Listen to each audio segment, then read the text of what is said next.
Okay. Hello, everyone. This is the December meeting of the Newtonville Area Council. We have today myself, Martina Jackson as Vice President, Carolyn Gabay as Secretary, Aline Semet, Tim LeBlanc, and Nancy Greenberg. We're missing Dana D'Agostino, our treasurer, but we do have a quorum, so it's confirmed that we can vote if necessary. So we'll go ahead and start. Hopefully this will be a short meeting. We were supposed to have a big presentation from the Court Street developer, Berkeley, I believe. I don't know if anyone remembers this from last meeting. It's the property behind Court Street, between the DPW and Court Street and Whole Foods and that whole complex. They were scheduled to come in. They were going to be on our meeting. And then I just got an email from the developer after I handed in the agenda on Friday night that apparently the DPW is not going to let them use that driveway. Their plan was to have partial use of the driveway so they could come in the back and avoid Court Street and all other entries. However, the DPW has said no. So they decided not to come to our meeting because they now have to redesign almost the entire project. They were really banking on that back entrance. The other street that comes into it, I can't remember that little tiny street. It would have been that's coming off of Craft Street would have basically come in and hit the side of the building because they did not anticipate having an opening there. They also, at that point, have a sewer line or some kind of easement that they can't pass over, so they have to figure out how to get people onto the property that way. The other option is going off of Court Street, which I know no one is happy about because that just loads up that street with traffic, and it's a very dangerous situation. But that seems to be their only other option, so they have to redesign the building now and to figure out how to get people onto that property and into those buildings. So I don't know if that's going to take a month. I don't know if that's going to take a couple months with the financial situation that's going on right now in the economy. Who knows if they're ever going to get started again. So as soon as I hear more about it, I'll let everyone know. And their invitation is always open to come back. They were hoping to come back with a bunch of new concessions to the neighbors, but obviously that's not going to happen. So as soon as I figure it out and have more information, like I said, I'll pass it on. Aline, do you have a question about that? Yeah, just a quick question. Is that something that could be appealed? I don't understand how that decision can be made, and where does it go from there? Well, if you know any. It's the DPW's decision to let them, like what was happening is it's their actual driveway going onto their DPW property. Right now it's used for sand trucks, I believe.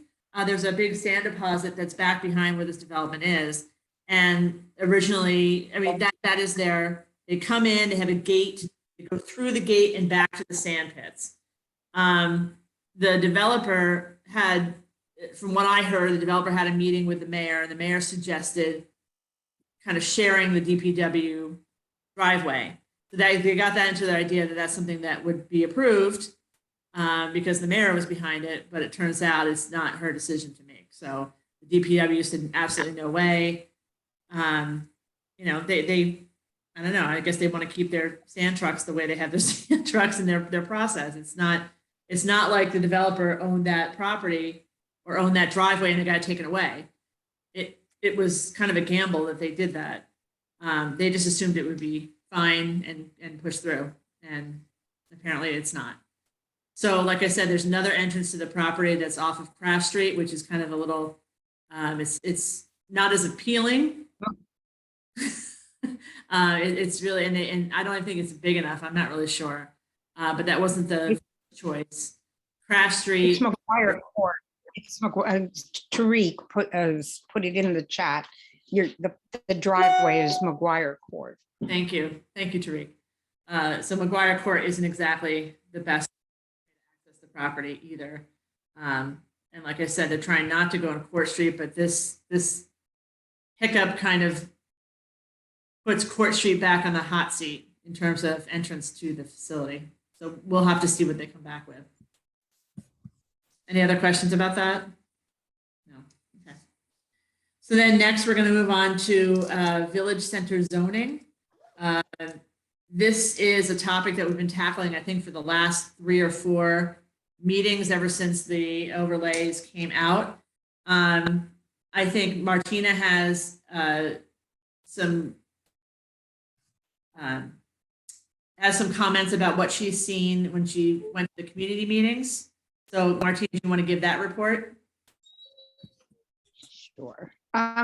So I've been to West Newton, Newtonville, Newton Center with Mary Lee and Peter, Nonantum and Newton Corner. And the Newtonville presentation, which the planning department is calling information sessions, had 146 people. I think that West Newton, hello, Rena, hello. I think that the West Newton, Pam, was at about 120, I think. The Newton Center had something over 50, not as many as some of the others. But there were Merry Christmas and happy holidays. Oh, sorry. There we go. Sorry about that. so Merry Christmas again. She keeps unmuting herself. Please mute yourself while other people are speaking. Thank you. Continue, Martina. So the issue, some of the same people came to all 7 of the sessions. People like Sean Roach. I think that we saw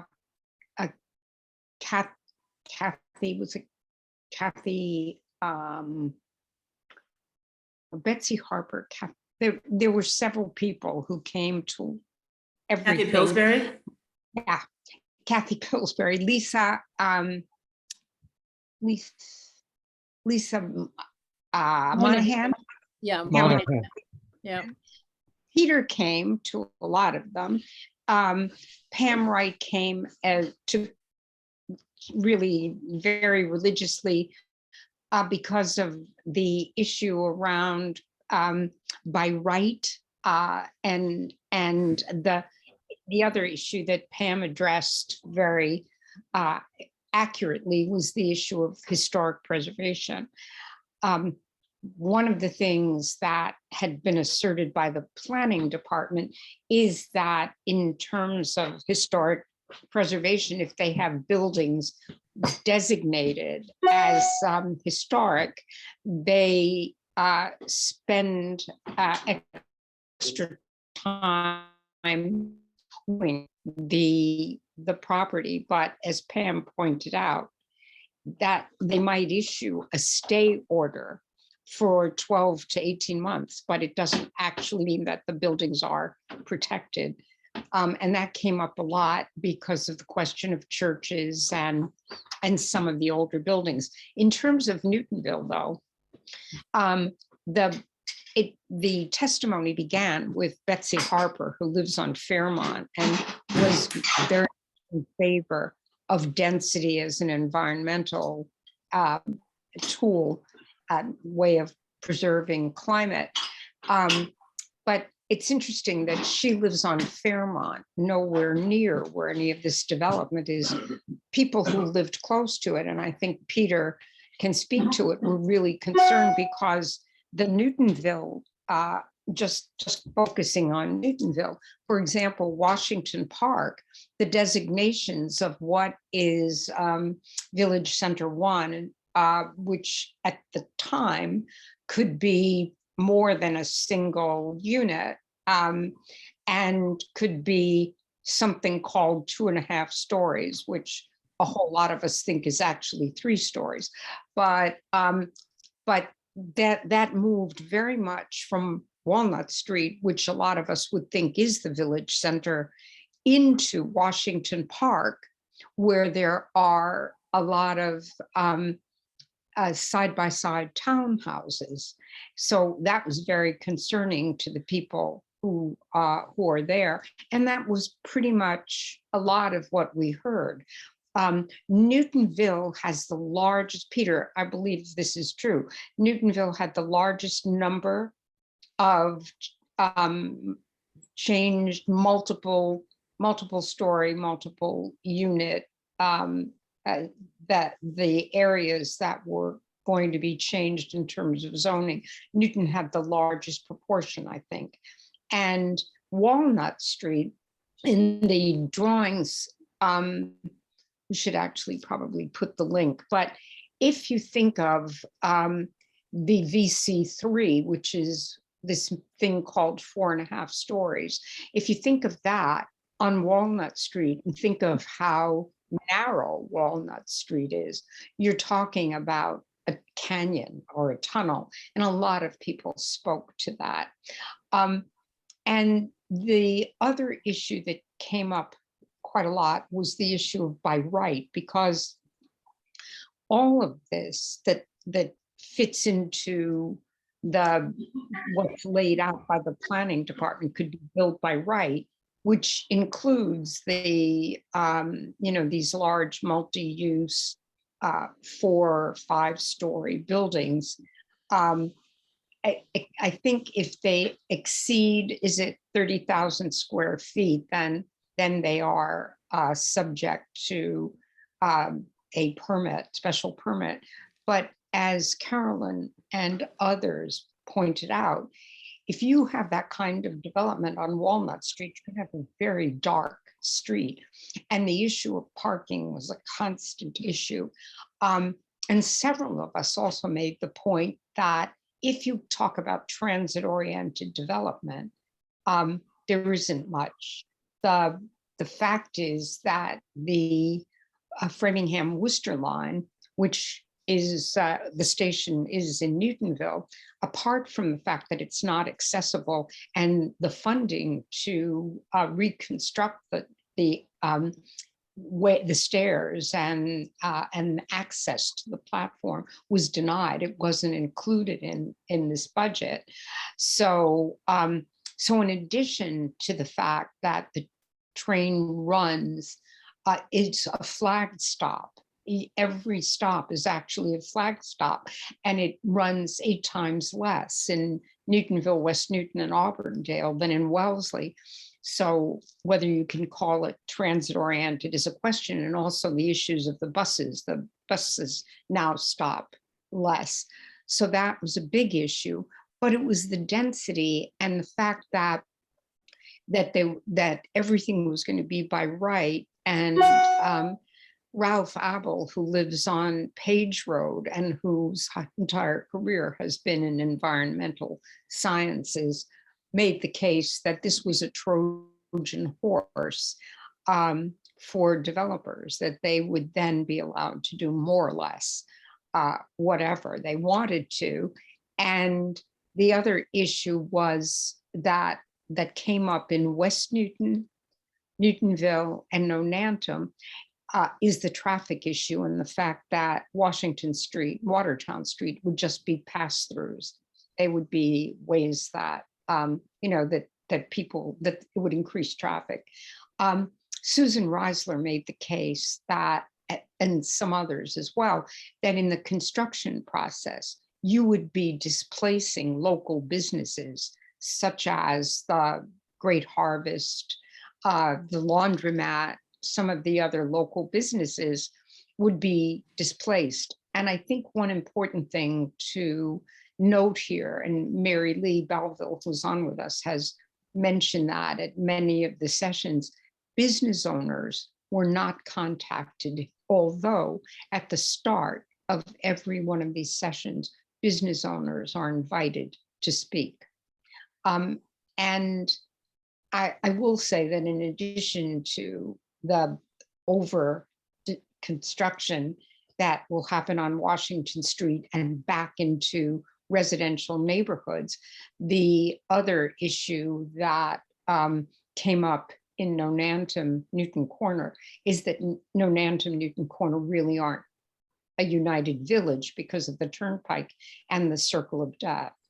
And there was a lot of emphasis on that. Another issue, of course, was 1314 Washington Street, which is where the Santander Bank is. And I believe that that's been chartered by Lenny Gentile. So, but that was an issue as well.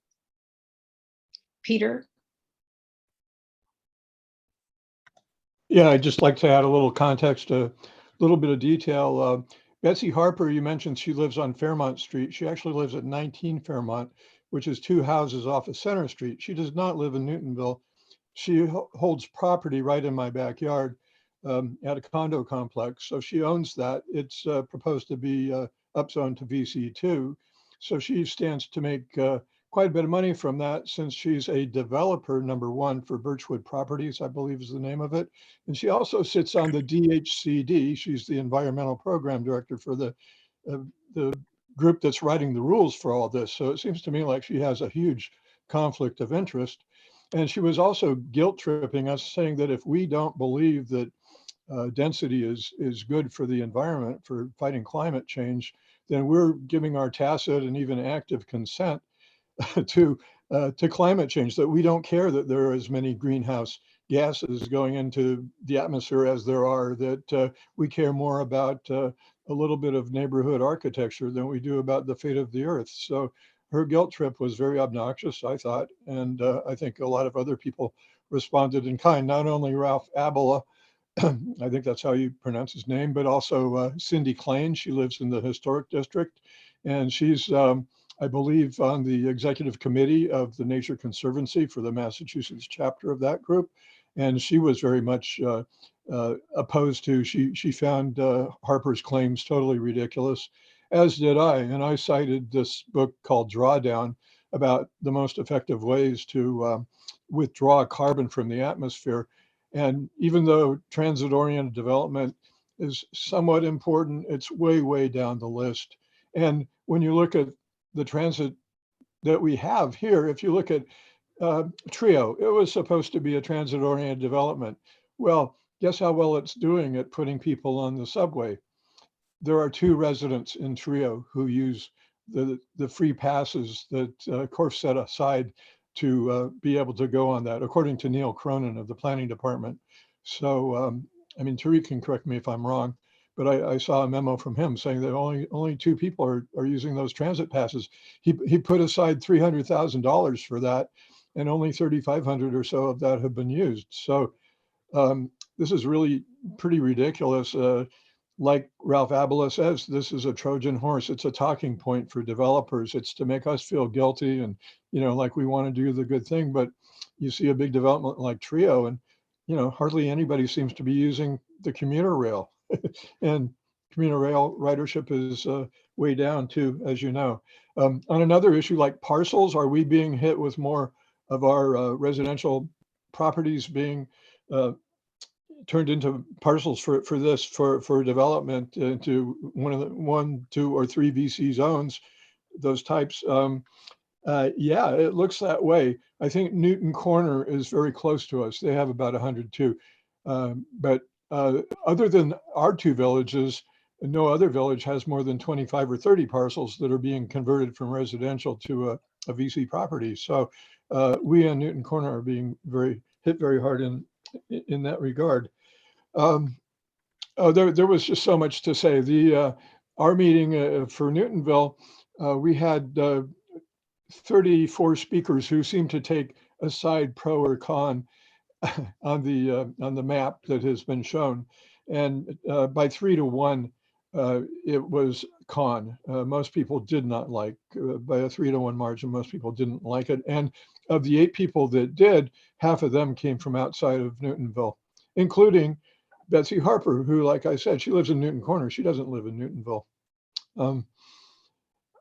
I can say more about this, but I think other people ought to speak a little too.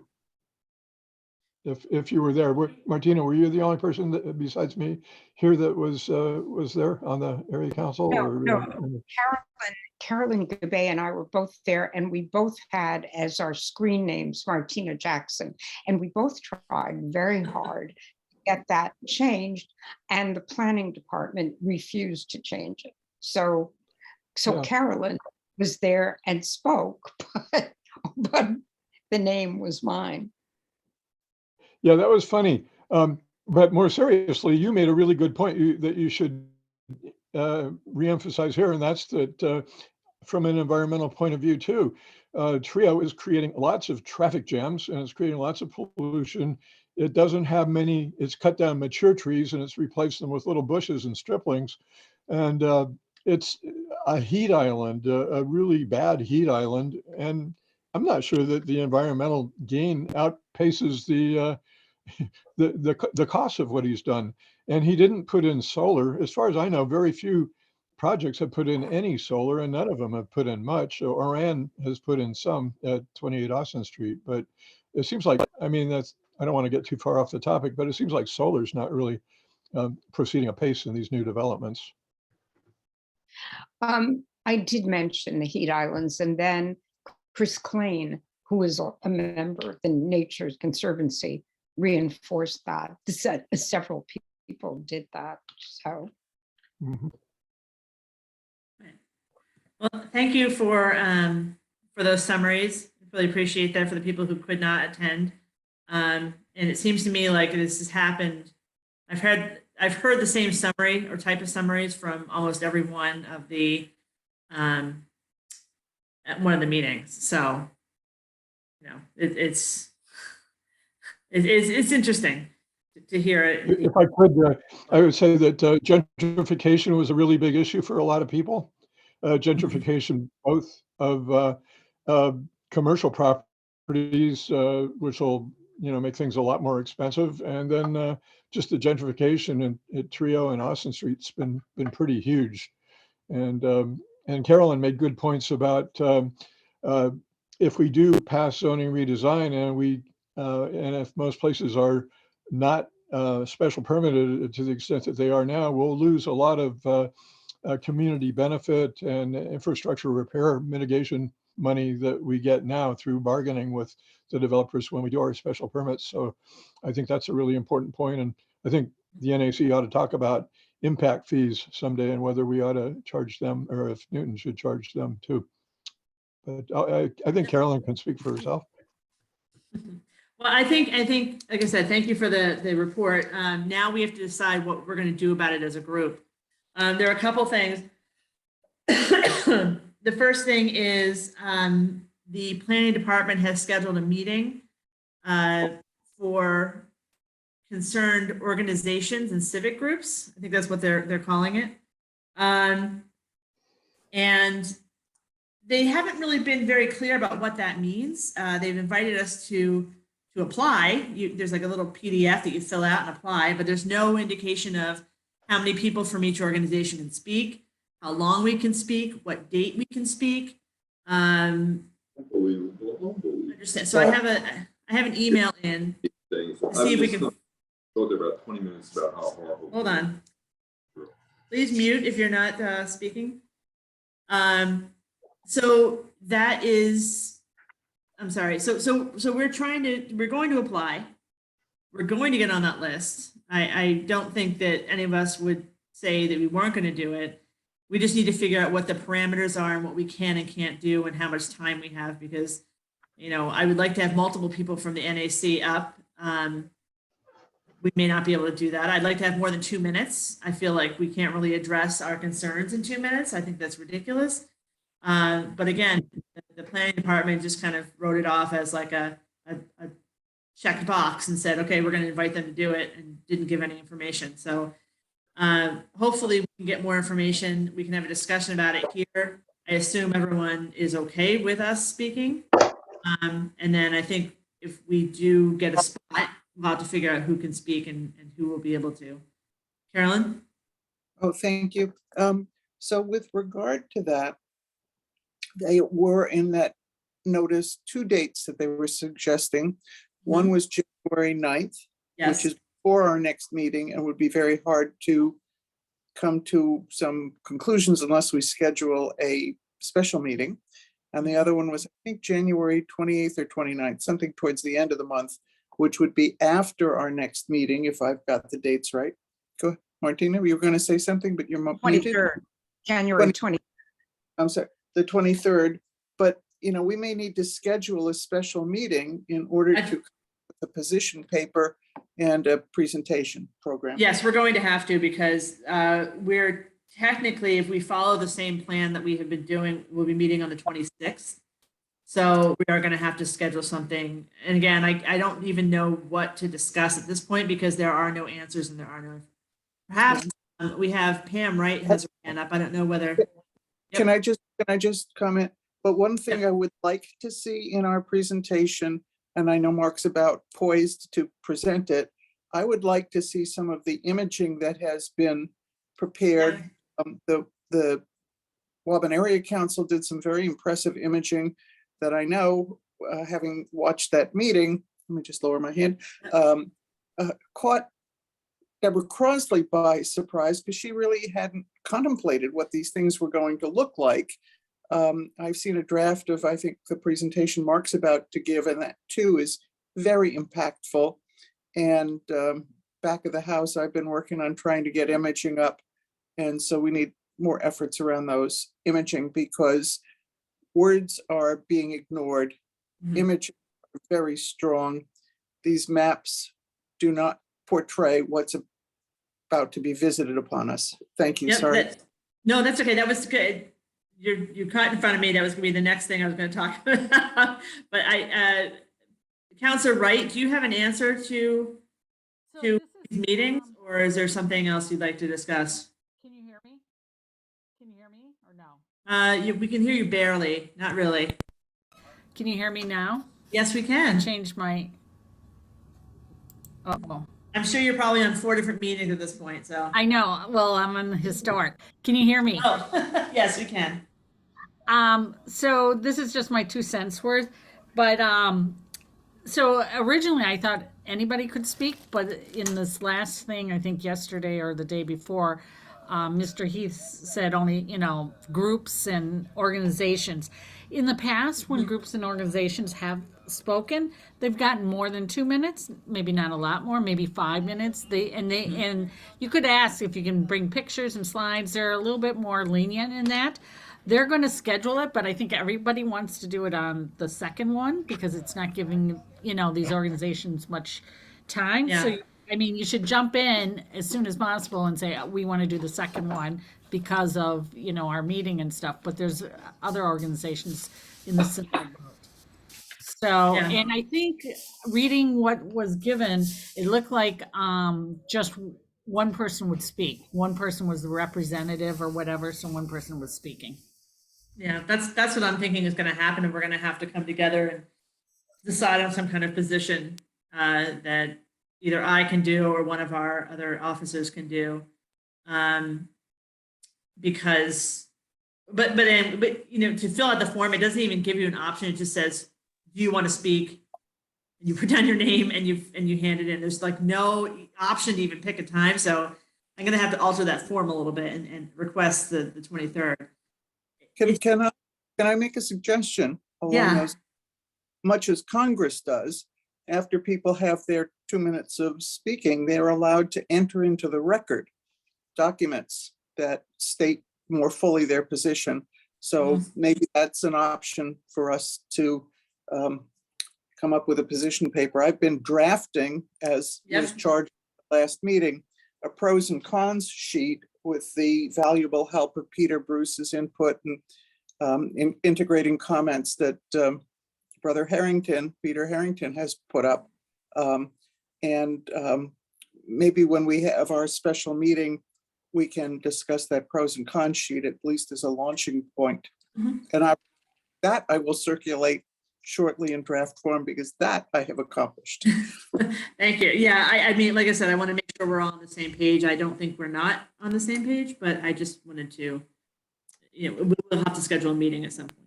And I think I think you should submit something as a group, but also individuals can submit things too. So they're collecting that all. And the more people who submit, I think gives other people a better idea what residents think. Thank you. Would that just go to the planning department, do you think, or does that go to? They're putting them all on the website. So it goes, you can send it to the clerk and Okay, tell them to Yeah. send it to planning and city council and put it up on the website. okay, great. Thank you for that advice. Mary Lee, you've been waiting? Yeah, thanks. As Martina referenced, I attended a lot of these sessions with her, and Pam and I were in the same meeting 2 nights ago, I think it was, which was the Newton Housing Partnership. And that's the first that came up, that they were going to be limiting these 2 meetings to organized, I don't know what the word is, they're using groups or whatever. But it came as a bit of a surprise, because as the public was speaking at these various sessions, a lot of concern was expressed about being limited to 2 minutes and no chance to follow up. And it was continually shared that there'd be, this was just the beginning, and there would be ample opportunity for additional public comment. And there was even references made to these ZAP meetings. So as not somebody who's a part of an area council, but as just an independent citizen, this seems pretty undemocratic to me. And, you know, the reality is, Martina referenced people like Sean Roach, Engine 6, who we know will have a representative there speaking, but he spoke at every single meeting. Kathy Pillsbury, I don't know if she's Green, Newton, or Engine 6, probably both. Lisa Monahan, the professional builders group, Dan Rubin, Green Newton. So all of these people had ample opportunity to speak at these sessions. So now they get to come back a second time around under the umbrella of these organizations. It just seems really undemocratic to me. And I just want to share that, you know, if the public is not being included, if these are the 2 meetings and there aren't going to be any other ZAP meetings, I'm going to be really encouraging the public to just show up and attempt to speak, because this just is not, I don't feel that we should accept that they can limit speech the way they're trying to do. So that's all I have to say. Thank you, Mary Lee, and thank you for going to all those meetings and speaking up. I'm sure you do. Oh, I do. We appreciate it. Peter, if you have something really quick to say, we need to get Mark Hirschman is going to be presenting, and I want to give him. This will be pretty quick. It's mainly on behalf of Peter Harrington. Peter Harrington's a real estate lawyer here in Newton. He's been practicing for 60 years or so. He was on the in the state legislature. He helped draft Chapter 40B, the so-called anti-snob housing legislation. But he's a zoning expert, and he, and I have to use a disclaimer here because I helped a little bit, but he drew up a critique of all the hearings so far, and has a lot of proposals that show both a lot of the tricks and traps that are in the zoning redesign system, and makes a lot of sensible recommendations. Hopefully, I know he was supposed to have sent it to the NAC, so I hope you've read it by now. And I'd like to ask you to send it out to your large group, or a revised version of it. There are a couple of typos we want to change, but we'd like you to send it out to your large list if you could, as soon as possible. To, like Mary Lee said, we need to expand the scope of politics. We got to raise consciousness all over the city about how people are being, kind of bamboozled and railroaded into all this without really having a say. So I'd like to ask you, somebody on your committee, to make a motion to circulate this thing widely. I hope you've read it. I hope you think it's good. And it would be a revised version again. Thanks. Okay, thank you. Martina, do you have something really quick before we get to Mark? Can't hear. Muted. My comment is that Richard Rosala added 102 pages of his analysis of Newton Corner and sent it to the planning department and the city council. And I think that is a good model for us as well. Peter, I'm sorry, can you do us a favor and send that document again to the entire NAC so we can discuss it? It's in the Outlook. Yeah, we got did it. have a subject Okay. line. It came in on Yeah. December 20th. we- And I think it was also sent at that time to Deborah Crossley, but we have it in our 12/20 Outlook. We do. Okay, good. So everyone should have it. If you guys can read it and get back to me with your Well, opinions. is there a possibility that you could discuss it in the administrative part of the meeting tonight? I guess, yeah, we If could you've read it already. have read it. There's some haven't read it. updates that need to be in there, some numbers and stuff, and I'm sending. Yeah, no, I know. No, the but there's West some more members things are- too have I'm a sending typo. to Peter. There's more things I'm sending to Peter too. Well, can I make a motion that in the interests of communication, when we receive an updated version, we circulate it on the NAC email list or newsletter, whichever the president chooses. I second it. I think we need to identify it when we do these things because there are so many emails and it gets overwhelming, people. So if we identify that this is what we discussed at the meeting, this is what we are discussing, blah, blah, blah. You want to take a vote on that? All those in favor? Okay, so it's unanimous with the attendees who are here. And if you could please get us that finalized version, I want to make sure we get the finalized version. Right. Once we do that, and I'm thinking we send it out after the holiday, very close to the beginning of the month, but not during. Not in August. You don't want that to get lost, okay? Yeah, thank you. Thanks very much. Aileen, do you have something really quick? I do, very quick. I'm just asking here, what can we do about feeling like we're being overrun and not being allowed to speak by what we just talked about? What is the next step? How do the council members feel? What can we do going forward? This is ridiculous. Well, I think we are going to be attending that meeting whenever they decide to shoehorn us in for our 2/5 minutes. We're sending out information. We're having these meetings to get the word across. And hopefully we have an idea to have visualization of what this is going to do, which I think will open a lot of people's eyes. And Carolyn, if you want to go ahead and introduce Mark and your idea to have him, because it was your idea. If you Sure. Well, I'm happy to introduce Mark. Mark Hirschman is a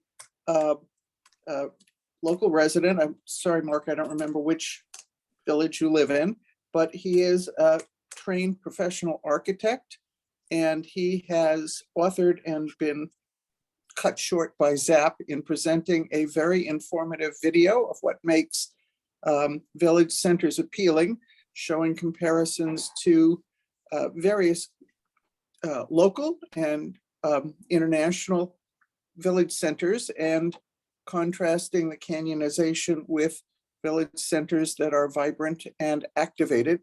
And he has prepared another visualization that is relevant to what we're talking about. So, Mark, I turn it to you.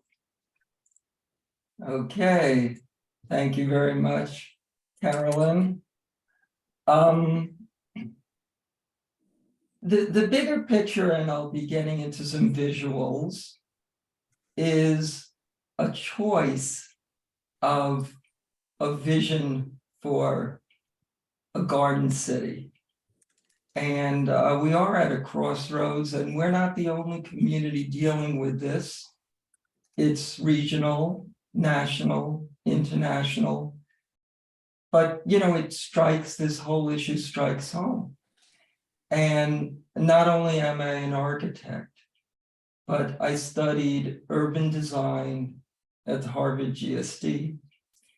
in the years when we were exploring these issues, and it's quite unfortunate how polemics and ideology has been imbued in these academic institutions, professing the idea of density being a solve to a better world. So that's the overall big picture. We need to look at what's going on locally and how it actually impacts us. But the choice really is between maintaining New England and the charm of New England villages versus transforming them into urban entities. That's really what the crossroads is. And so I'm going to show some visuals now, and we could talk about them later. And that was in a nutshell, an introduction. I'm going to share screen. Let's see if we could do that well.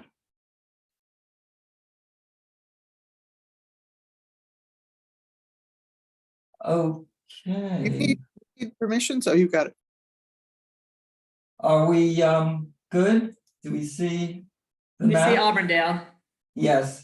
So this was a yeoman's task to really, time was of the essence. We were looking about getting companies to do visuals, and I just pretty much stopped my business to see what we could do for this issue. And the maps, the draft districts that planning and ZAP put forth is what they really envisioned. This is what they would really like for Newton.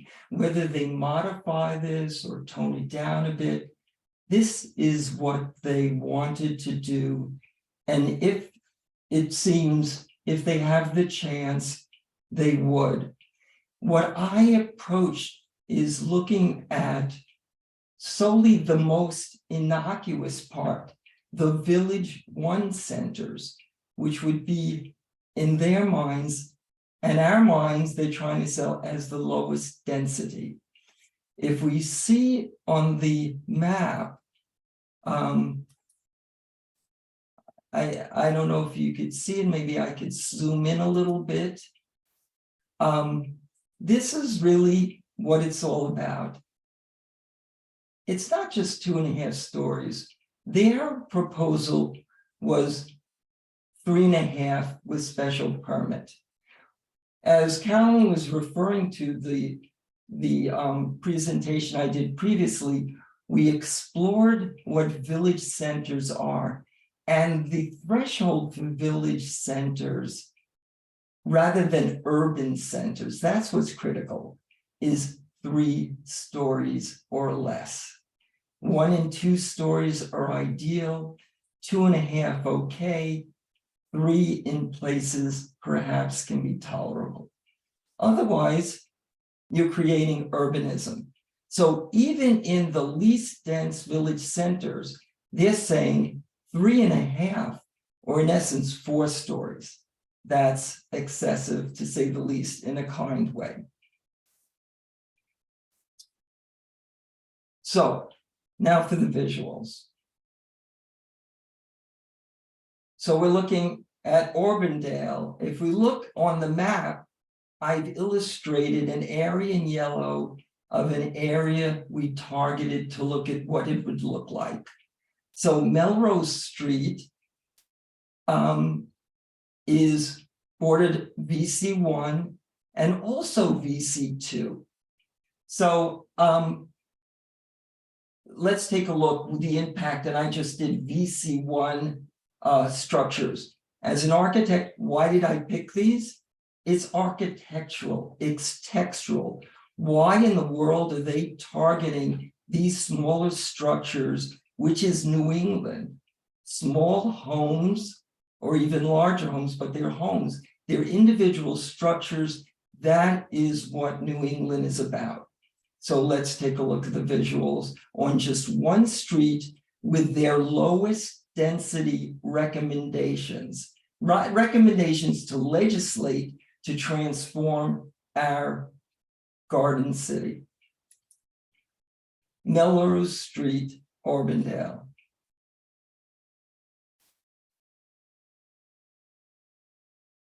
So I think we'll let a lot of these speak for themselves.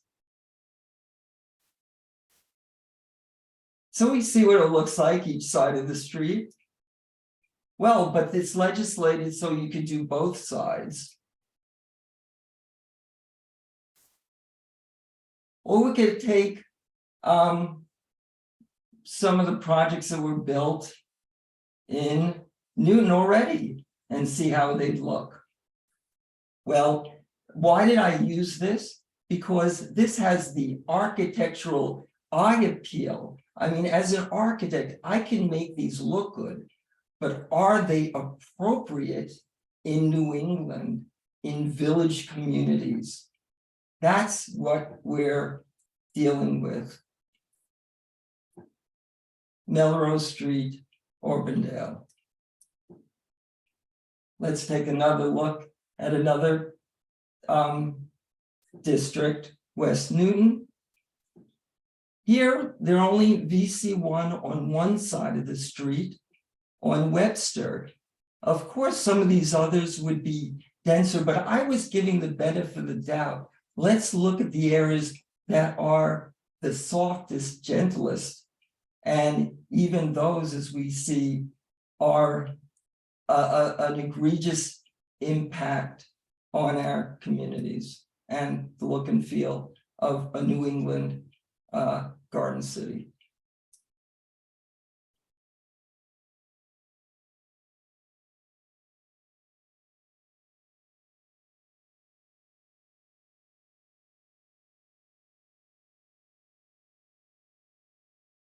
Let's go to Newtonville. Newtonville, we picked two streets.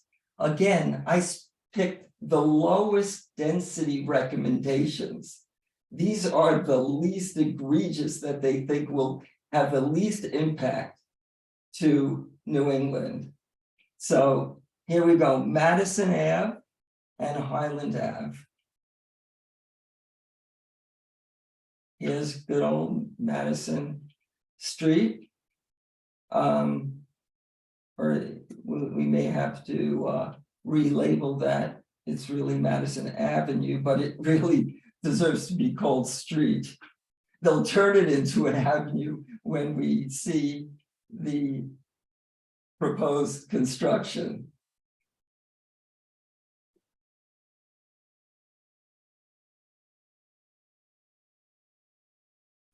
You know, maybe one side isn't as bad as the other. Well, we could do both sides since it'll be zoned for that. And then we could have a already Newtonville project transported here. And then we can, of course, since we're zoned for both sides of the street, that then it will be appropriately called Madison Avenue. I think it has a New York address.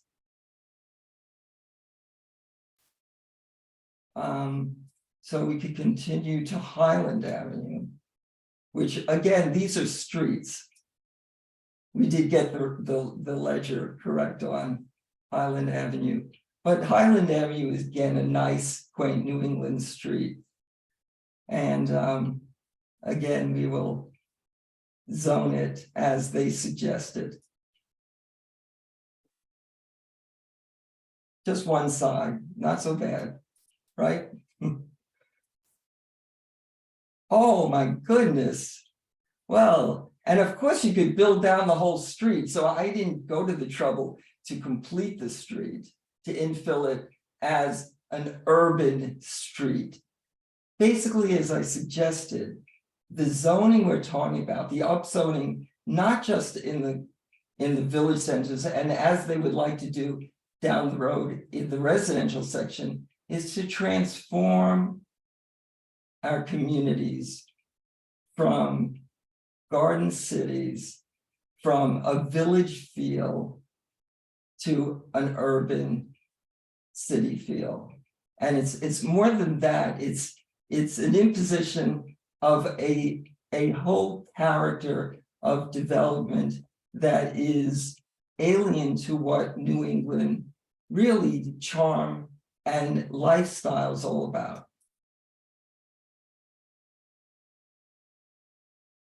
And these are built better examples. So you can imagine if some developers would get even more creative or not quite as skilled in the visual dissemination of their projects. So this truly is Highland Avenue of the future. Nonantum. Here we have West Street.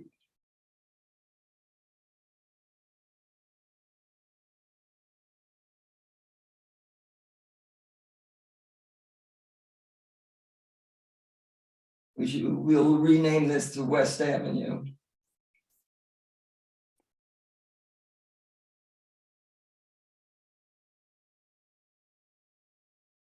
And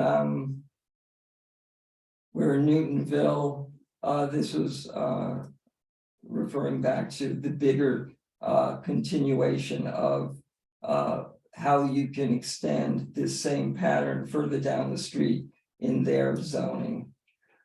Thompsonville, little Thompsonville, we have John Street changed. This is what the architects, planners today, my colleagues are just not looking at this and they're not speaking up. Some of us are. We have a group that's speaking up, but not enough are speaking up to just see. We're talking about context and texture. This is New England village texture, and they're rezoning that to an urban context.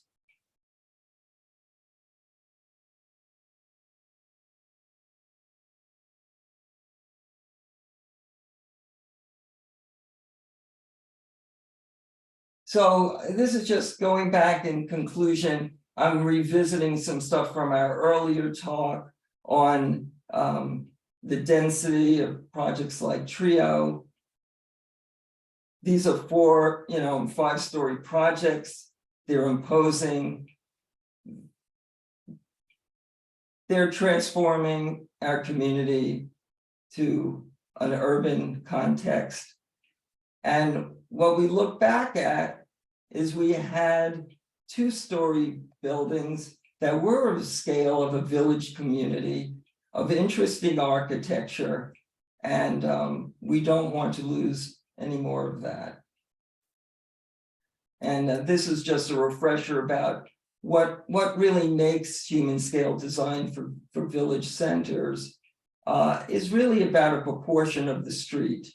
And once you get to that 1-to-1 or 2-to-1 ratio, your city, your high density urban, and that the even in urban settings, the preferred direction of urban designers, architecture designers, is to really gravitate to 1-to-2, to a lower scale.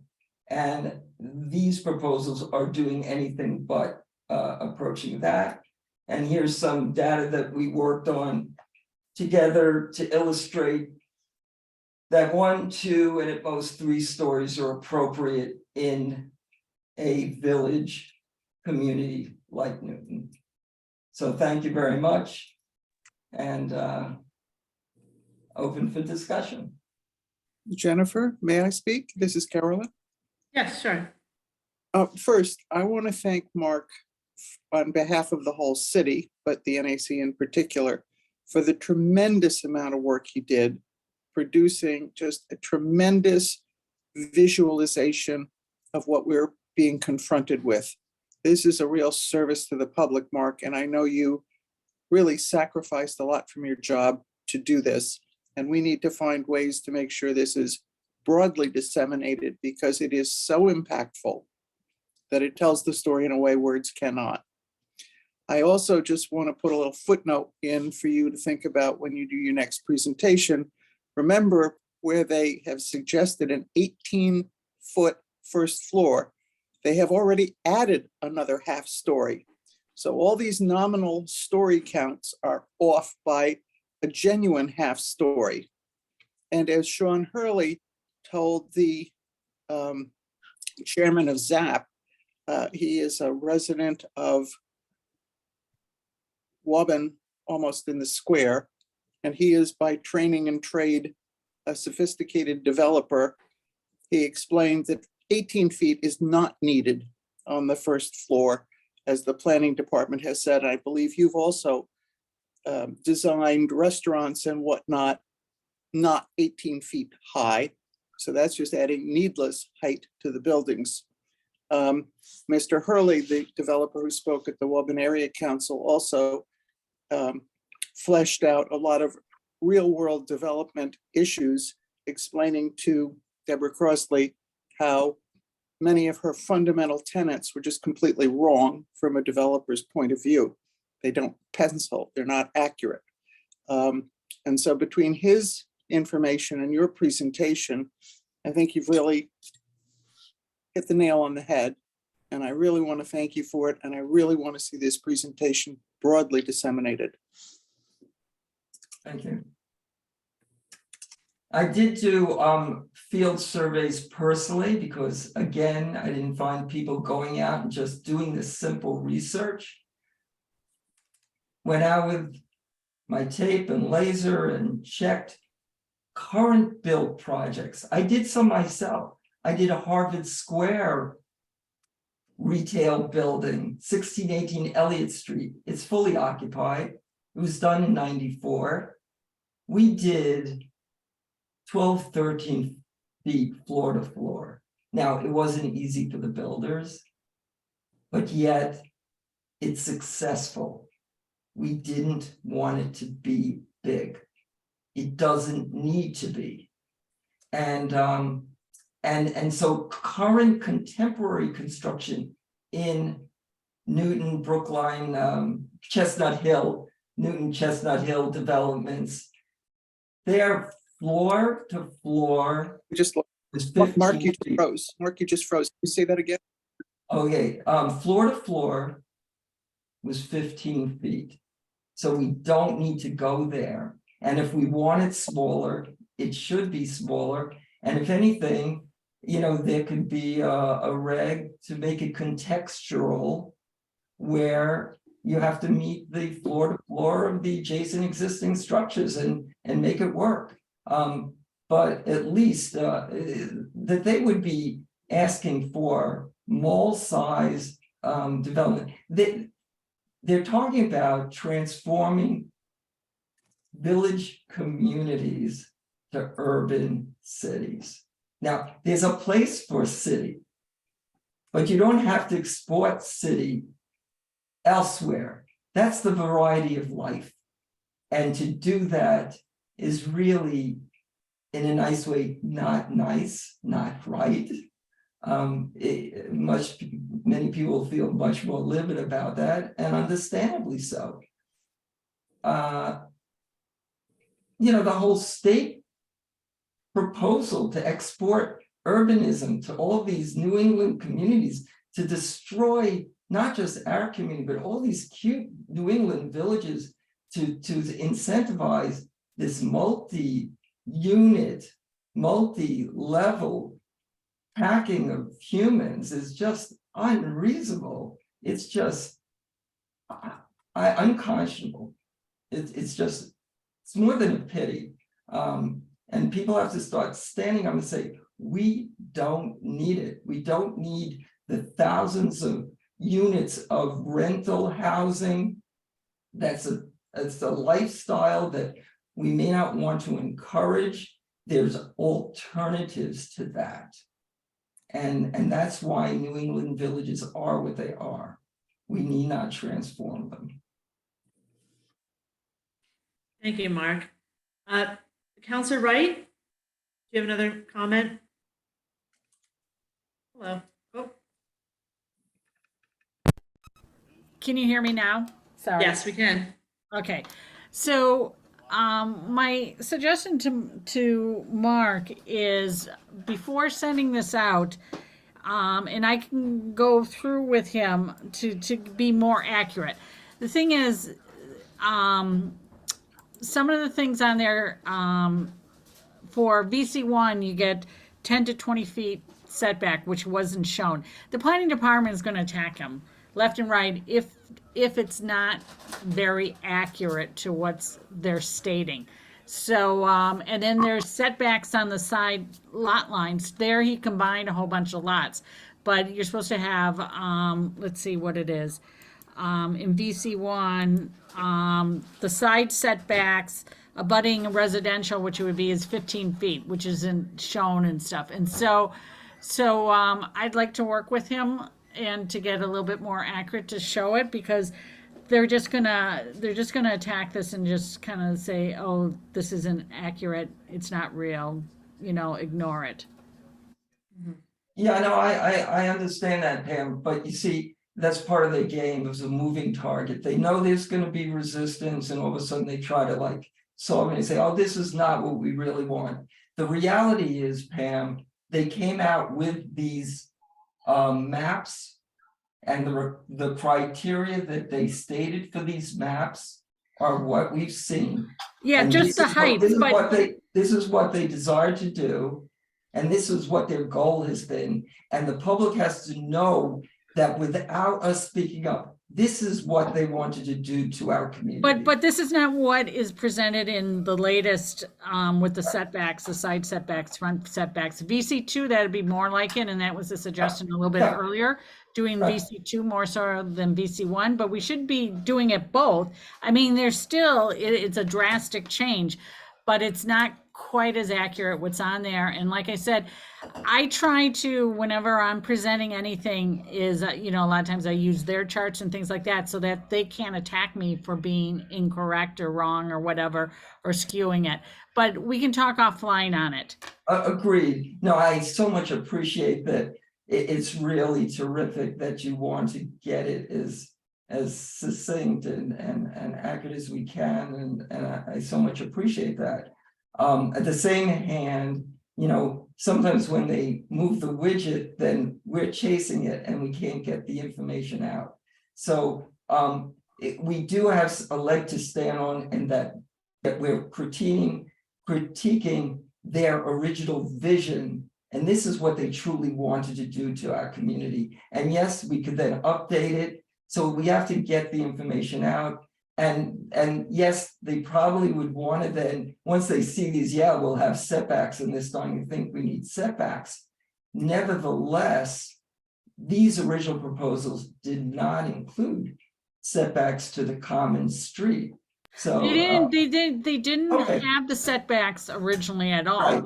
So they didn't do any setbacks of anything. And so they did present it this last time. And like I said, I'm the last person who would stand up for the planning department, but I do want to get that correct information out. Yes. And one of the things in my analysis, though, just to give other people an idea, for an MR district, which a lot of Newtonville is MR, MR1 or MR2, and most of the houses aren't built to the maximum. The new houses are what's on the lots. Well, the proposed for VC1 will double the footprint on that lot or more than what is being built presently when they're building to the maximum. So they're taking away a lot more green space and trees and things like that. And that's something that I'm trying to pound on them, that, it is a drastic change. And then the visuals also help, but they need to be more for what they are presenting. Thank you. No, I appreciate it. Terrific. Peter, I know you have your hand up, and I'm going to get to people who haven't spoken yet, and then I'll come back to you. Is that okay? Councilor Norton, do you have a comment? Yeah, thank you so much, Jennifer. And I'm sorry I was late. The Masonic Lodge folks had a Christmas ceremony that I like to attend each year. I'm sympathetic to a lot of the comments about sort of aesthetics.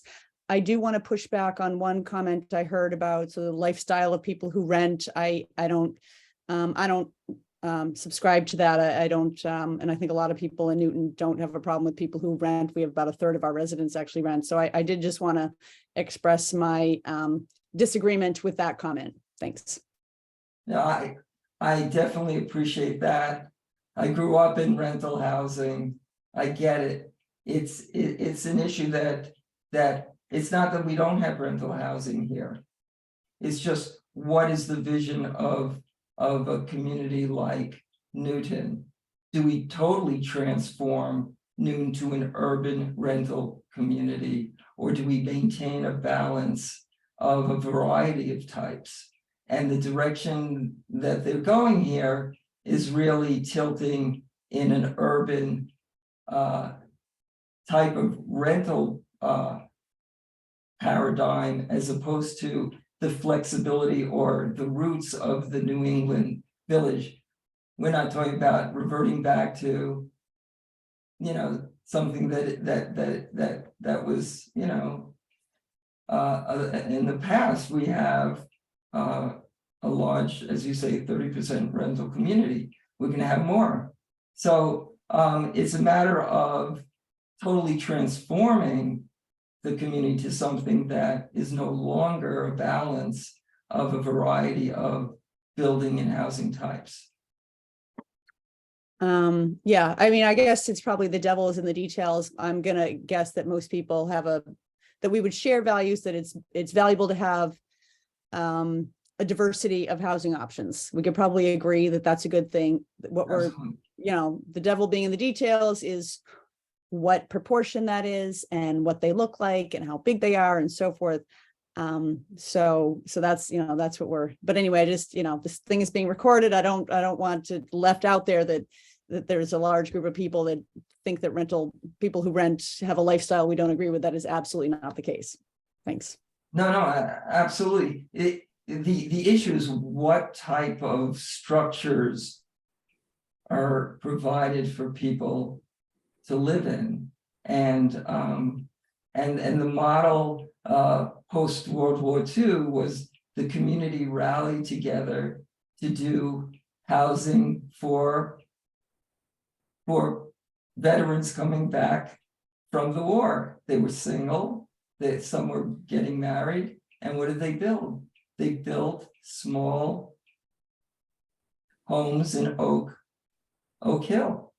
And even today, you can see what that vision was, and it filled a very fascinating and necessary niche of a sector of the community that didn't have means, and they gave them space and a place to develop their lives.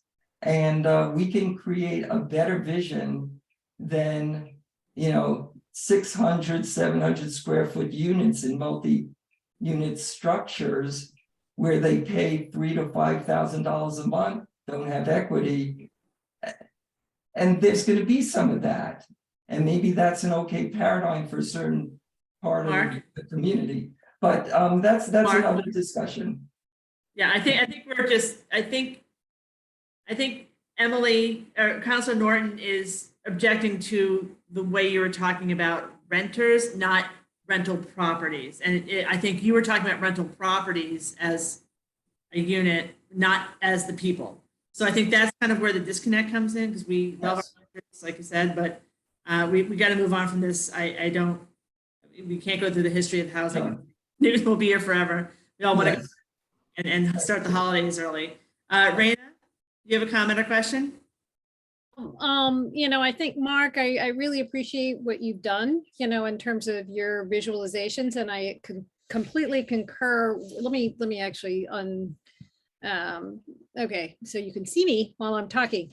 But I also, Carolyn has brought up a significant point in that, you know, to the community, we need to start the visualizations. And fortuitously, we have now the setbacks, and at the last ZAP meeting, they were talking about fulfilling the parking requirements on the lots. So we're getting to a higher level, as Pam is suggesting, of being able to apply, you know, these standards and then visualize.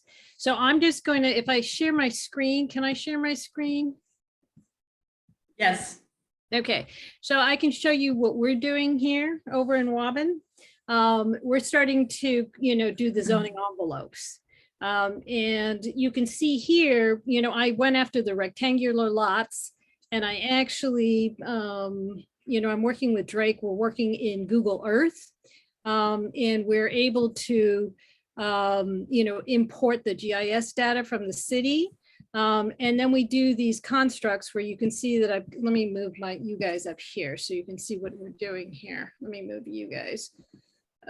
No, never mind. I'm trying to move you guys out of the way. So you can see what I have here is like, it's a zoning legend. So then I, you know, define all the dimensional parameters, and then we plug it into Google Earth, so that you have the correct applicability of all the dimensional standards. But now we're going to layer in, these are just the zoning envelopes, and this is the allowable build on the lots. But now, and it's really great because then using a transparent sort of visualization, you can see the comparative between existing to what the zoning will allow. And so this is in Google Earth, so it's visually accurate. And then here is, you know, just the massing in terms of like, if you just see the actual massing comparatively to the other lots. And then you can see just how much of the lot is allowable build in this image. And then I wanted you to see did I not have Wyman? Oh, let me actually pull up Wyman. So you can actually then, you know, let me just see if I can find my Wyman. But so you can, what you do is you can really get a sense of like just the massing, and our visualizations are going to get much stronger in our next iteration. And I think of it as being probably the best way to let people understand what's being proposed. That's great. Thank you for sharing that. Yeah. I have the VC2s, but it's in another deck. So I thought it was up in this one, but I can actually pull that one up if you want to see the VC2s that we did. But Mark, you really have done you know, it's the beginnings of, you know, getting people to really appreciate what's being proposed. Right. Rena, I like what your group is doing on that. What's the big issue of that massing is the developers will accumulate a number of parcels, and they'll basically buy up the whole district. And so I suggest you show what it looks like when they accumulate the parcels, and then you'll see a huge structure that's totally out of scale too. Yeah. Well, my son Julian graduated today, so I'm so psyched. He's now going to be able to help me out. You know, Right. I am so psyched. Well, he didn't graduate; he defended today. So, but I'm just like, yes, he's back in the picture. So I will be able to get him to nuance this a little bit. Great. Excellent. Okay, Naomi, you've had your hand up for a while. Then Peter's next. Well, I'm not officially a Newtonville person, so, but I just really want to weigh in on the sociological factors, and I am not in any way casting aspersions on renters, but I am casting aspersions on the form of rental that people are going to have to enter into in order to live in these buildings. They're at the mercy of anonymous corporate landlords who jerk them around. This development is not meant to create a stable community for Newton. It's meant to profit from needy people who need somewhere to live and who are being denied the chance to build equity where they live. And I feel very strongly about this. I don't know how it could be possible for this to be part of your arguments because it's not about zoning per se, but it's certainly important to us. Thank you. Thank you, Naomi. Peter, you've been waiting a long time. Yeah, I have three main points, and the first is that I think it would be good to complement. Well, first of all, I agree with all of the accolades that Carolyn and others have given to Mark. Although I also agree with Emily.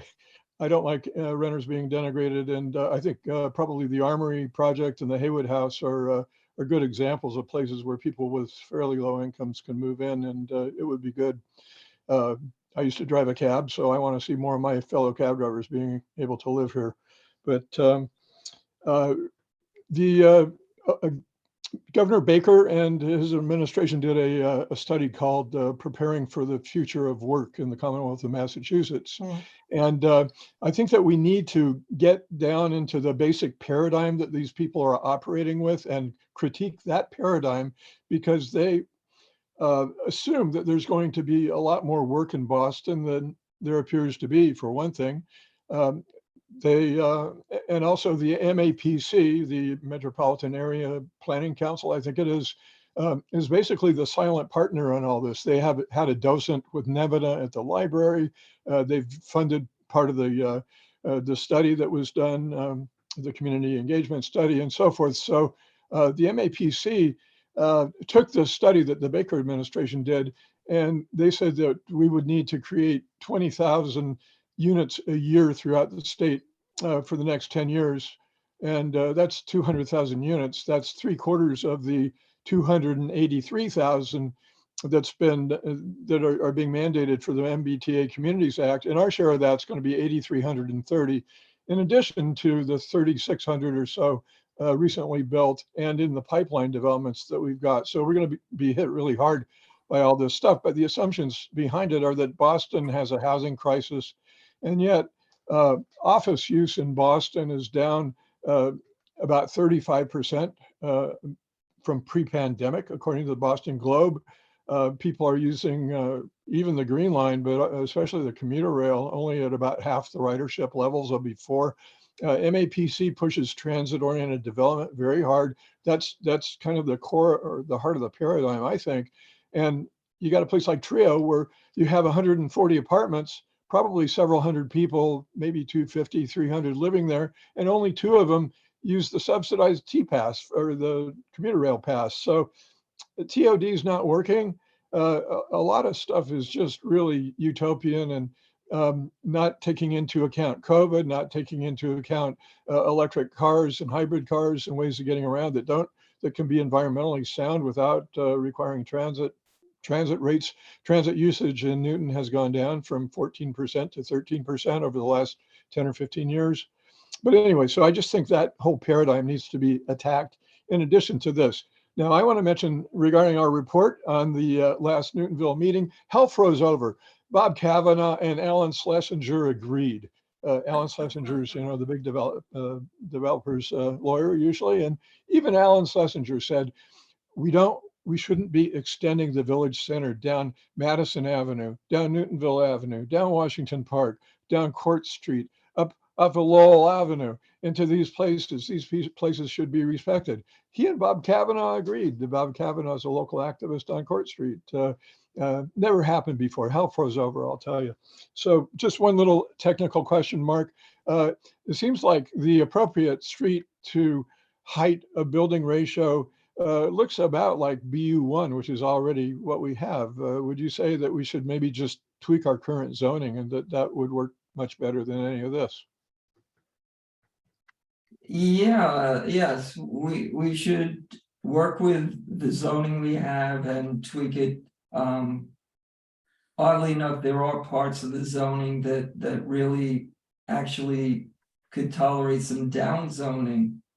There are aspects in the current zoning that do allow for pretty high structures in certain areas. So that's I'm not an advocate for wholesale redesign. We know what happens when you do wholesale redesign. They fit in all sorts of stuff we don't want. So it has to be item by item. And I think the approach, what we're advocating is village by village. And for each village to stand up and say, we don't want big. And I And think then- no village should be VC3. VC3 is too big for Newton. VC3 is too big anywhere. Yeah. That's Okay. that's the rub. Okay, thank you. It's unnecessary. You know, it's an excuse to allow developers to build the easiest, most profitable structures possible. Right, right. And it happened throughout the world. Okay, what was the Soviet Union housing project? To bring the workers to the city, and they housed them in tiny units. Inhumane. Initially, it's, you know, well, we could go through the history. Same thing outskirts of Paris. The structures that we're designing and building, we're allowing them to build is the same structures. As an architect, I could show you, put plan next to plan. It's the same thing. And then you have communities talking about, oh, let's do micro units. Post-COVID or future COVID, to have people subjected to pay a lot of money, whether they own it as a condo or paying rent. It's not in the interest of humanity or of the way we treat people. You know, so certain standards of size of units, and also to scale back certainly excesses that are in the current code currently, and village by village. Thanks, Mark. Thank you. Thanks. We want to kind of wrap it up a little bit. I know Councilor Lucas has been waiting, and then Carolyn, then we can move on after Carolyn. Councilor Lucas? I'll be brief. Mark, I like the presentation. I think you should work with Pam Wright, so make sure you cross those T's and dot those I's, as opposed to crossing the I's and dotting the T's. And I just want to remind everyone, this is the Newtonville Area Council. Let's make sure we stick to Newtonville during this meeting. Thanks a lot. Thank you. And Carolyn, why don't you wrap it up? Yeah, I want to comment on what Councillor Norton was saying. Nobody's vilifying renters per se. It is a big shame that renters are being taken advantage of. The rental rates in the city are going to be pushed up higher and higher, making it impossible for average renters even to rent in this community. The native housing rental rates are being driven up by these excessively priced projects like Trio and like 28 Austin, just to stick to Newtonville. And this is also a movement that will bring about a generational change or ousting of elders. And I'm kind of tired of listening to ZAP people lecture me about how Newton, which should be prideful about having the highest percentage around of seniors living in their own home, that we're somehow taking up too much space and we should be dispossessed so that they can fit more younger people in, because that's really the other agenda. And I am really saddened listening to meetings at which seniors are misled and cruelly believing that they will be able to downsize and remain in town with these rental options, because at $5,000 and $6,000 a month in 1,200 or 900 square feet, they are not going to live in this community in the long run. So the other hidden agenda here is to oust the seniors. And that is, I'm tired of being called a racist. I'm tired of being called anti-renter. Renters are being deprived of the opportunity to build wealth. That's a real issue in communities of color and diversity. And what we are getting here is rental that will oust the seniors, not be diverse, and will be incredibly profitable for the developers, some of whom have proposed projects on a condominium basis, like at Newton Four Corners, and have swapped it later out for rental because it produces a much bigger ROI and a much longer term return for them at the expense of the residents. Thank you, Carolyn. One last quick comment. Yes. The fact all on a grassroots level, and I think the area councils can be considered grassroots, are the ones who are producing the 3D imaging, because the Department of Planning has failed and refused to produce 3D imaging so that residents can understand what the hell is being foisted upon them is the ultimate condemnation of what ZAP and the planning department are up to here. So, so leading into that from Carolyn, her segue, kind of what we're doing about this. We are engaging right now in a process of getting our own visualization for Newtonville itself, particularly down Walnut Street, to show the differences of that. And Carolyn and Dana D'Agostino and I have sat in on a couple meetings, and we have been working with somebody who is providing that visualization to us. And I believe, Carolyn, that person will have those visualizations by beginning of January, so we can present them. Is that true?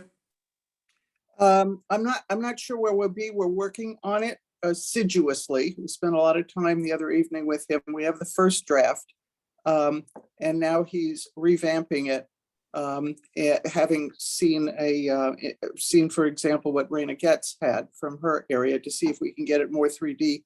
We've got gross massing first drafts, but we really need to bring it down to be somewhere between macro and micro and bring it on home. But we are concentrating on Walnut Street because, having seen the shadowing impacts, just the bottom line, Walnut Street will be in shadow except at high noon on the solstice. So that's pretty depressing. It's pretty gross. Well, I'm also concerned about the VC1, but I feel like for that, it's more of a boundary issue, and the fact that it shouldn't be going down those streets versus Walnut Street, where, development might be possible, but not at the heights and the compact nature that they're proposing. So that's kind of why we're cycling it on visualization there. So anyway, that's kind of where we are and that we're doing, and we'll keep everyone up to date with what's going on. And when we do get those visualizations, we'll be sure to share them with everyone. So is that all for this topic?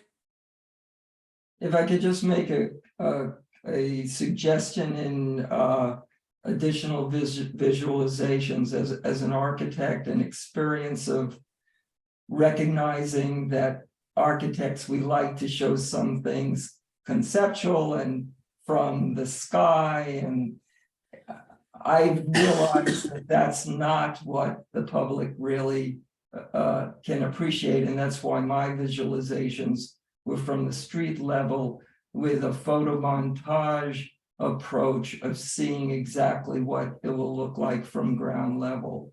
So obviously there are other groups and professionals that could do it with a team even better. And I just suggest and encourage that you get a product refined in that type of ground level approach, where from the street you see how egregious it is, not just seeing big pieces from the sky. So that's my suggestion. Thank you. Yep, thank you. That's our intention, to make sure people understand it from a human perspective, because I think that's necessary. Elaine, do you have a quick comment? I sure do. I would like to recommend, I don't know how to do this, and I don't know if it's legal. I would like to recommend that everyone read a recent letter that Pam sent out to the zoning department. It's an amazing letter. As Tim says, it's for laymen, people like me who do not understand all this lingo. And I highly recommend, if anyone in our group knows how to attach that to the chat, I think it would be worthwhile, or I think that I would love to just publicize it, but I won't do that, Pam, sorry. Thanks, Elaine. Okay, moving on to the next. So first of all, thank you, Mark, for coming. Appreciate your visualizations, and you always bring a nice, interesting grounding to our meetings when we're talking about all this stuff. So thank you very much for coming and presenting that. And Raina, thank you for presenting your visualizations as well. And hopefully we can get something that looks just as good for Newtonville in the near future and share those with you. Carolyn, is your hand up? I think it's always up. Don't worry about it. So the next part is project updates. And wherever you, Martina, there you are. If you could just give a quick update about New Cal. Yes, so there was another meeting and there's a lot of, yes, there you go. There's been a lot, just thanks so much. The staircase seems to be a constant source of discussion about whether it's too massive or whether it is whether it doesn't actually fit in with the design. And there was some concern about the way it travels up to the second floor. So that has been an ongoing discussion, and at every presentation, the staircase changes somewhat. The most recent staircase, there was some discussion about doing drama from it, perhaps having famous speeches done from the staircase, but I don't know how far that will go. The big issue really, there was some question about, as Jennifer and I have said several times, about planting and the green space, of which there is just about none. But the suggestion is that there might be, some might become available in the back if and when they buy Mrs. Gemini's house. So, but otherwise, there are a couple of trees planted here and there, but not much. And the other thing that was accomplished since I reported on this last time is that the walking track on the second floor that goes around the gym has been widened to allow more than two people to take advantage of it at a time. But there were, as I mentioned, I told this to Jennifer, there were a lot of suggestions at that meeting. And so I think we will see some of those incorporated in the January's meeting. And we'll be sure to give you more information on that when we do see those changes. I know that they're making minor changes right now, but they have not been published past the working group, so we cannot share those. Right. Another update for you guys in Newtonville would be the Gaff pool. I don't know if you all remember it. At one point, it was one large pool connected. It was like two pools, one with a zero depth entry over by what's the shallow end now of the pool, connected by a small pathway to another larger pool that would be for lane swimming and would have the diving area in it. They just went to the Council on Disabilities to present a two pool option. So what they're considering doing is removing the connector between the pools and having one pool be just the zero depth entry pool to a walking lane at the bottom. And I think it's 3.5 feet, maybe 4, something like that, on the one side, and then having the other side dedicated as a complete lap pool with the option to take out the lanes so that you can have diving as well. They wanted to put a slide in to that zero depth entry pool, but because they're taking out that walkway, I think they have to redesign that where that slide goes. And they are redesigning the splash park right now. They had at one point a very large splash park with 2 levels. They had a ramp that went down through the entire thing, but that's just way too big, so they're refining it, making it smaller. And the pool house, the bathhouse, sorry, as it is now, at one point had larger, changes to it, but due to funding, some of those have been cut. The two things they're arguing about now is that right now the men's room has a gang shower, which is just one big room with showers. And people did not like that, so they're trying to consider how to make that into more of a private shower situation like the women's side has. And then the women's side was significantly cut to put in the size of it was cut to put in a gender neutral bathroom. And some people were upset about that because it felt like, why did the men get more than the women? So that has kind of gone back to refinement as well, but it's still keeping the same footprint. But that's very minor changes, and once they get more information, they should be designing the pool until at least the summer. And I don't think it's going to be ready for construction in the fall of 2023. They might have to wait, but who knows? It takes a long time to get things done in Newton because of all the meetings that have to happen. So I guess once we figure it out, we'll let you know. I think when Josh gets on the thing about NewCal, doesn't he say like this is the 500th meeting we've had? He always makes a count. Martina, I know we're up to like 400 and something or 500. It's some kind of ridiculous number. It makes me laugh every time. I'm thinking like, oh, that's a lot of meetings. Are there any other updates for projects in Newtonville? I don't know if you've kept up with Horace Mann, Martina.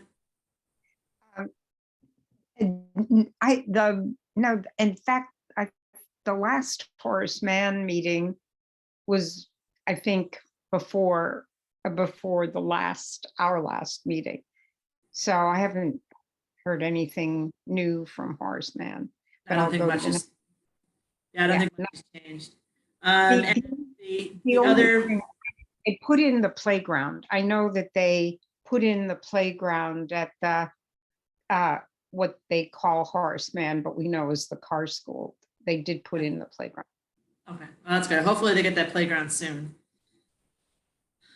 before the rest of it. But the other big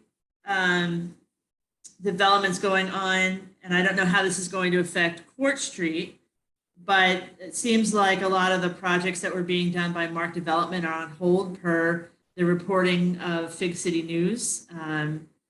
So I don't know if that means that Craft Street is also on hold or whether they have the funding to go through. I don't know where that stands in permitting. I haven't heard a lot about it, and I haven't seen it on the agenda. So I don't know if any of the counselors know what's going on with Craft Street. Sorry, not Court Street, Craft Street. Counselor Lucas? I have received no updates from Mark Development or from SRG. Okay. I have received no updates from them. They have their special permit, and I presume it's the same problem with Riverside, with Dunstan East, soon to be with the Santander Bank, with Riverside. I could go on and on. That construction costs and supply chains are an issue for them right now. So I don't know when they're going to begin construction. There is going to be a, excuse me, there is going to be a liaison committee for that particular project. Someone from Ward 2, one of the Ward 2 counselors will be on it. So we'll provide updates to the area council accordingly. But as of right now, nothing. Councilor Lucas, Norton, I saw that you flashed on. Do you have any news? No, I haven't heard anything. I mean, what Tariq knows is all I know too. Okay. The one thing I think we would request is that hopefully they won't start construction and tear everything and make a big hole in the ground and then say we have no money. I know they're, I would hate to see the city scarred like it is on Washington Street. So not that that's a great location back there, but I just hate seeing holes all over the city. So if that comes up, I think we prefer if you could do anything to stop the holes from happening before they're ready to go. But thank you. So any other comments on any projects? I can't think of anything else that I know of. Okay, so we'll move on to other business. Is there any other business to discuss?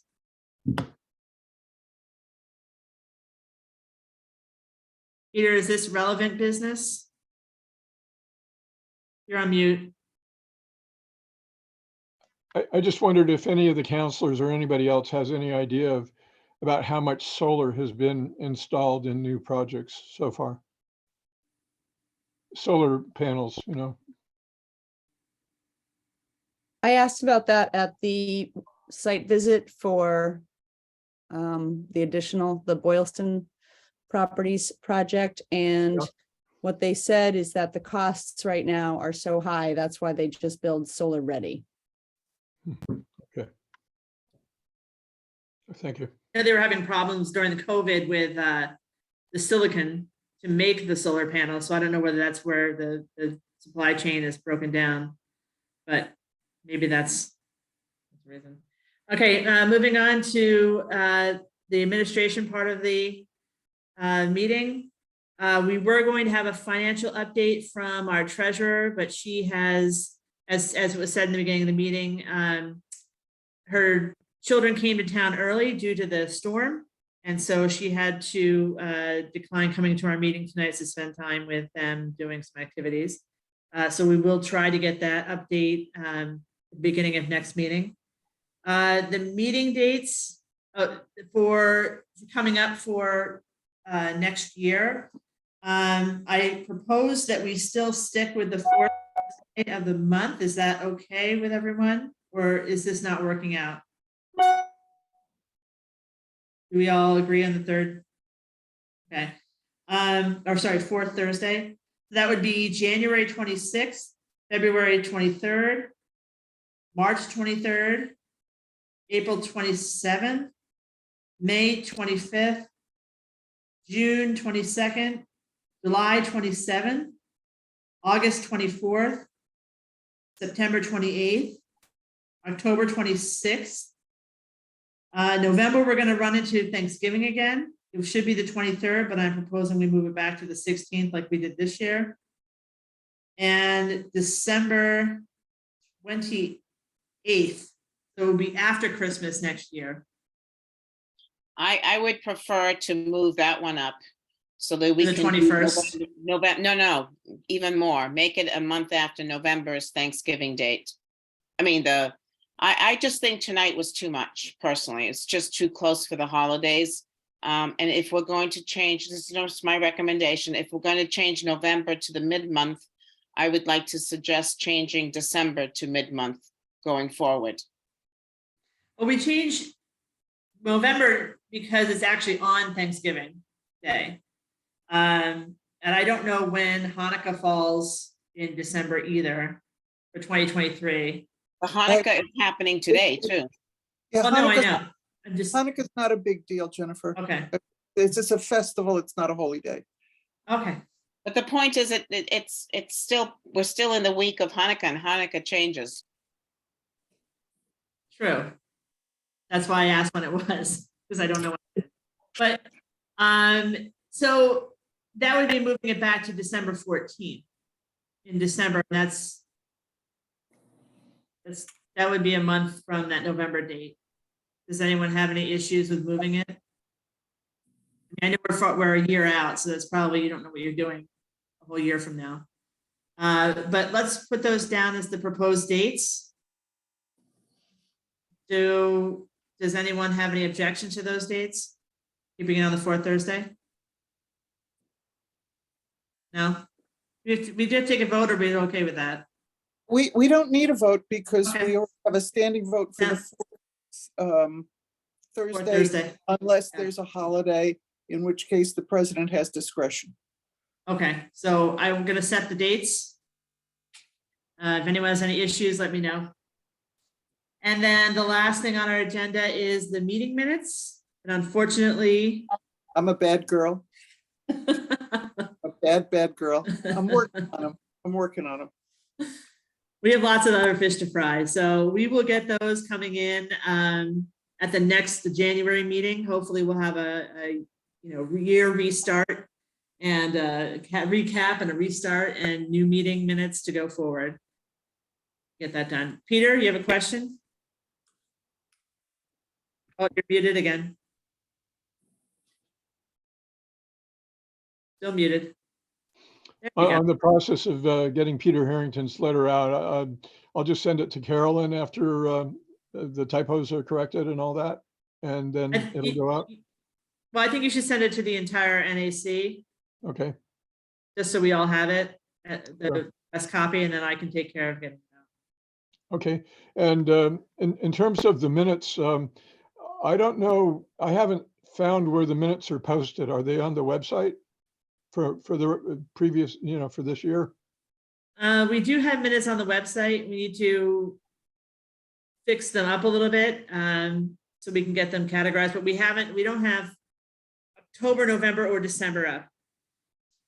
I know that because we have not officially approved those yet. So if you're looking for recent minutes, you can talk to Carolyn and she can get you any minutes that you need. No, I haven't been able to find any for the whole year. Oh, I'll post a link. Okay. okay, so does anyone have any other things to talk about administratively? Yes, Martina? I move that we adjourn the meeting and happy holidays to everybody. Anyone want to second that? Aileen, second. Peter, I'll send you a link. Okay. Okay, everyone in favor of saying goodbye and having a happy holiday? Happy. Yes. And you, thank you everyone. to everyone. This was a fantastic meeting. Yeah, It was very good. good. Very good Thanks meeting. for everybody's input. Really good. Great. Good night, everyone. Good night, everyone. Bye.